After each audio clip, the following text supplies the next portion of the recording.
Hi guys, I'm Guy Andrews and welcome to Guy's Garage. I've got with me Dalton Ellery, who's a second generation race car driver. Welcome, Dalton. Thank you. Thanks for having me. I thought I'd get Dalton along. He's a drive instructor, race go-karts and race production cars.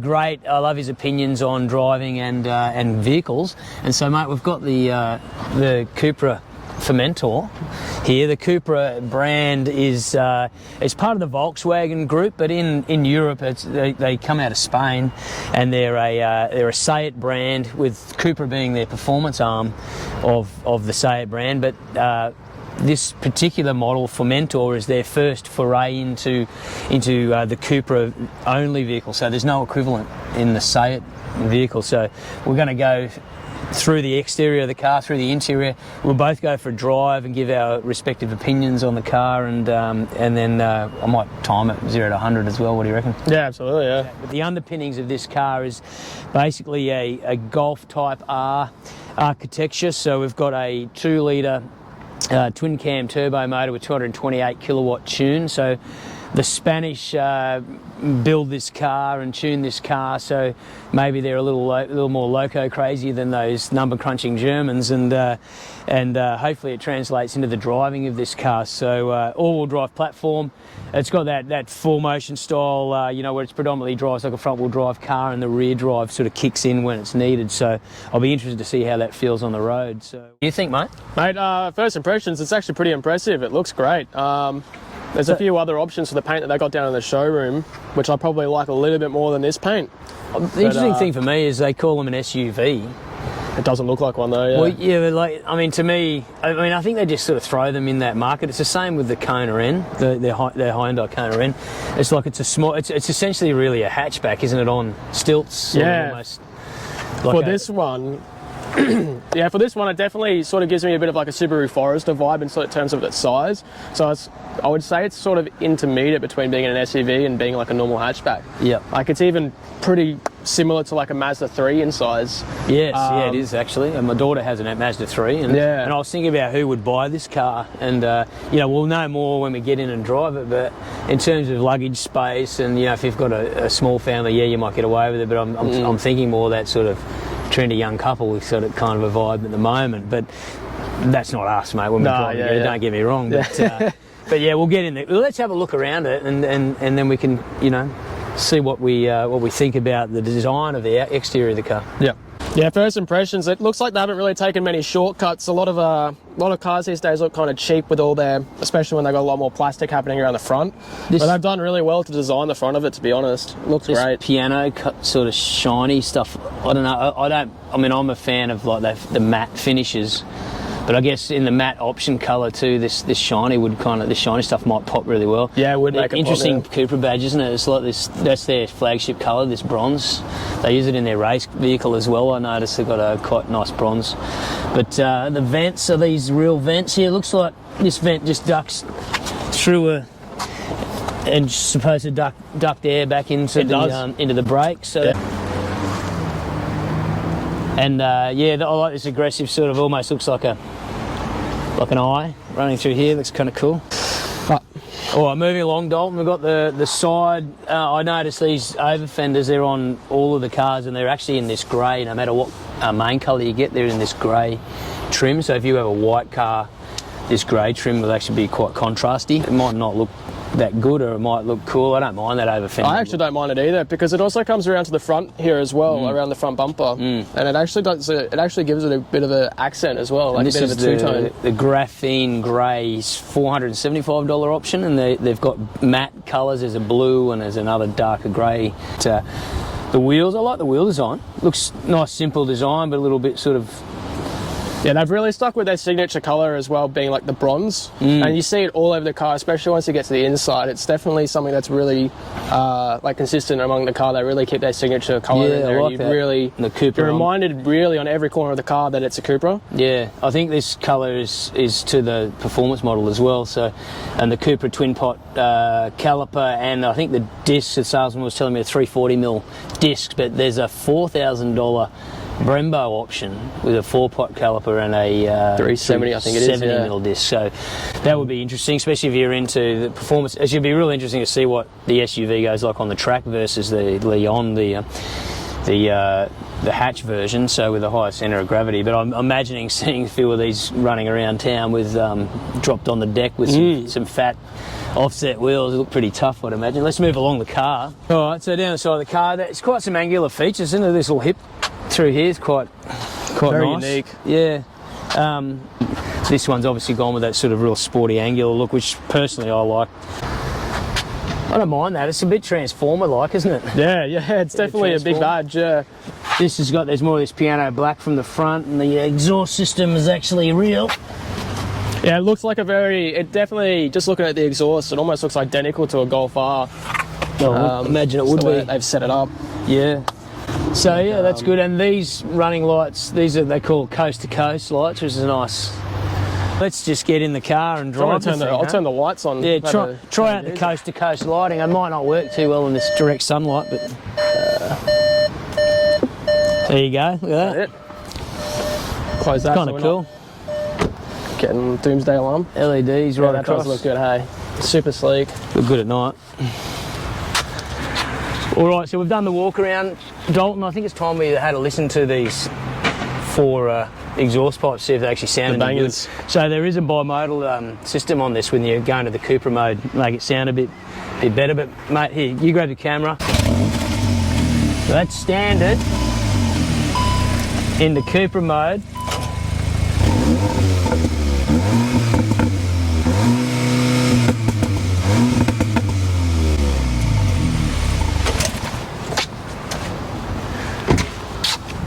What do you think, mate? I reckon it's got a soft limiter. Seems to be about 3,500 RPM. Yeah, on top of that, it just doesn't really... I know they've got a synthesizer on the inside of the car. I can hear that in there, yeah. Yeah, it's sort of a bit like what's in our cars in the i30Ns.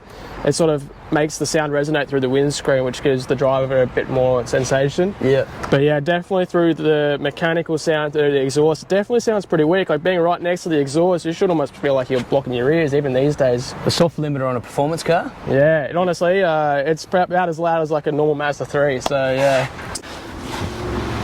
Yeah, first impressions are that the actual interior of the car is really impressive. The leather seats are super clean.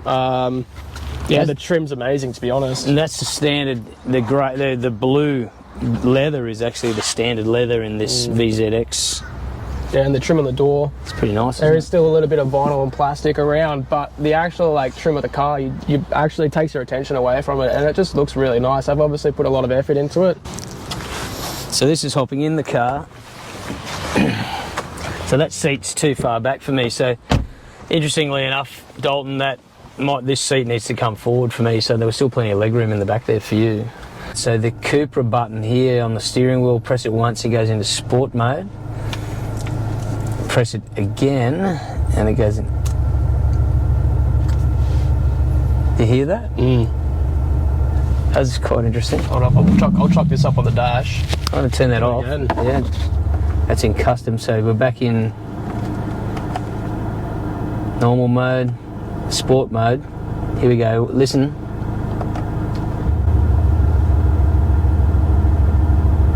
I can see what the sales guys were saying about it sounding like a flat boxer kind of a vibe. The blue leather continues onto the dash, and the bronze stitching. I actually like that. And it's kind of like a brushed metal section through here. It does just give me that feeling, and again here with the nice stitching, it gives me that feeling of quality throughout the interior. This car is 67 grand, so not a whole lot dearer than say Kona N, which we reviewed earlier on the channel. What about the seats? Have a look at this seat here, mate. This embossed headrest behind me here with the brand and the stitching and the blue. It's quite classy. Well, mate, I think we should get out and have a drive. Get our driving impressions, as passenger and as driver, and then we might swap over. Yeah, absolutely.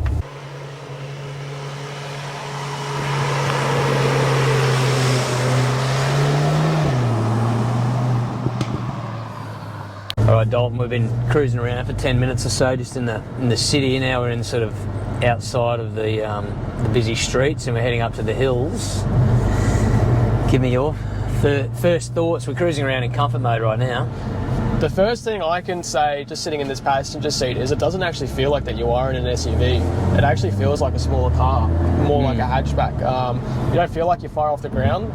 The way you're sitting in the seat, you feel like you're low. You're not typically sitting in like a typical SUV sitting position where you're really high and your legs are sort of going straight down. If you're looking for that sort of command view kind of feel, cockpit position, you know this car's not that kind of a car. It's quite sporty feeling, isn't it? Like I could probably adjust. I can make the seat go even lower again. Yeah. The suspension to me in this comfort mode is exactly that. It's quite comfortable. It's soft. The steering's quite light.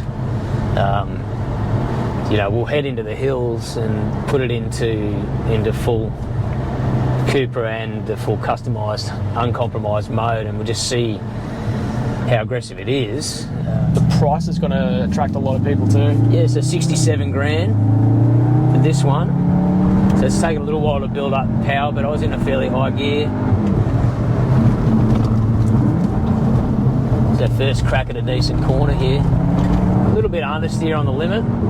How'd that feel from the passenger seat? Yeah, it's pretty good. It's pretty flat through that like corner. This road, it's a country road, so it's bumpy as. There's a lot of different surfaces and patched up potholes, but the suspension still feels pretty forgiving. I think that's where this car will be good, you know. Like there's a bump here, we're going to go over a little bridge.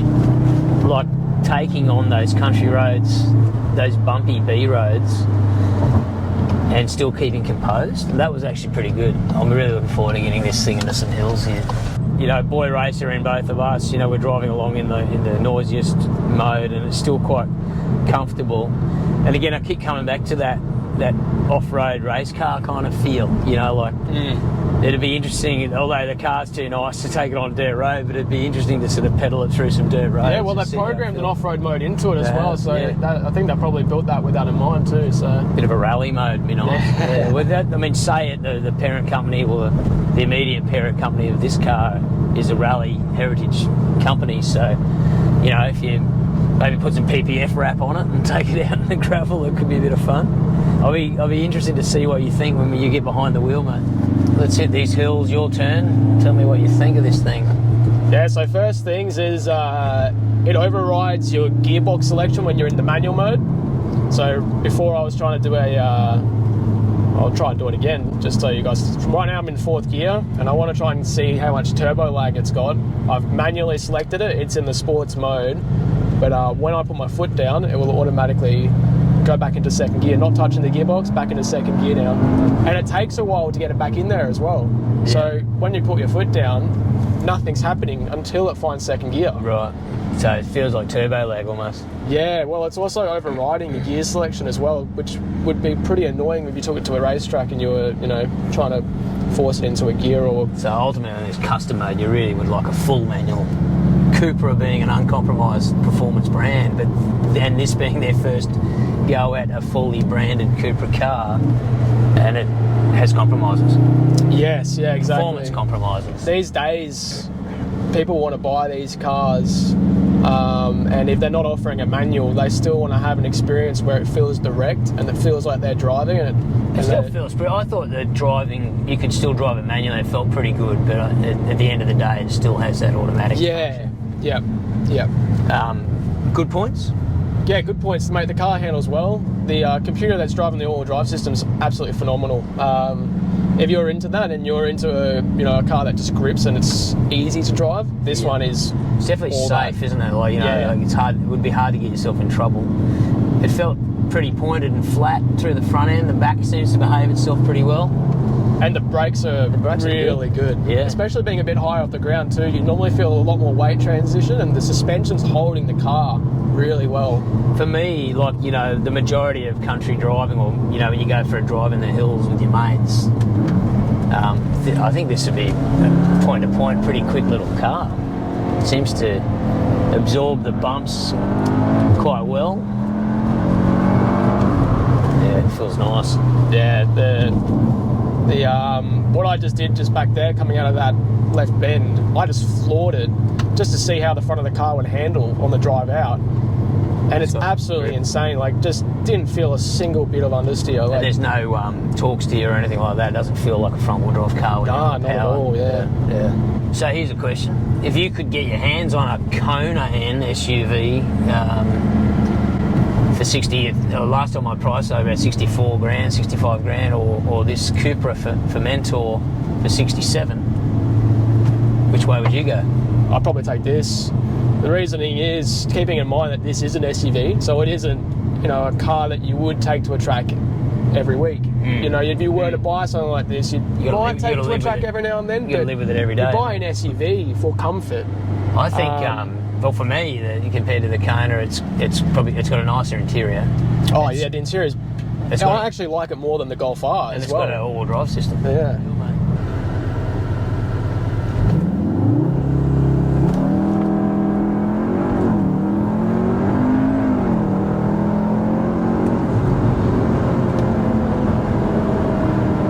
0 to 100 in 4.93 seconds. 0 to 60 in 2.22 seconds. So the manufacturer's claim is bang on. 4.93 seconds to 100, just straight up. And it does do the gears for you. And we had all traction there with the all-wheel drive system. So yeah, it's not slow. I mean, it's an SUV that you can enjoy a bit of drag racing at the lights on the way to soccer practice. That is for sure.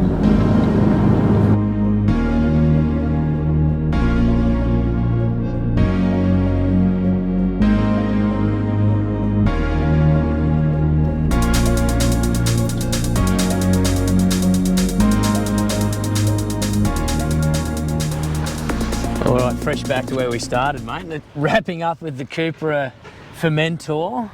Can I have your thoughts, Dalton? Yeah, pretty impressive car. If you're an average driver and you just want to have a car that's fun to drive that you might want to take to a track, like this thing is an SUV. I think the biggest thing is when you're driving it hard, it doesn't feel like an SUV. Yeah. The thing's got really good suspension for a bigger car, especially having that higher center of gravity too. I think the overall package is pretty impressive. The brakes are good. I think they could be better, but I think that's why they offer the Brembo package as well. Obviously this is the stock setting, but yeah, the Brembo package would probably be something I'd recommend if you were going to do some track driving on it, just because it does sort of feel like as you're pressing that brake pedal down, it does get to a limit where it stops working.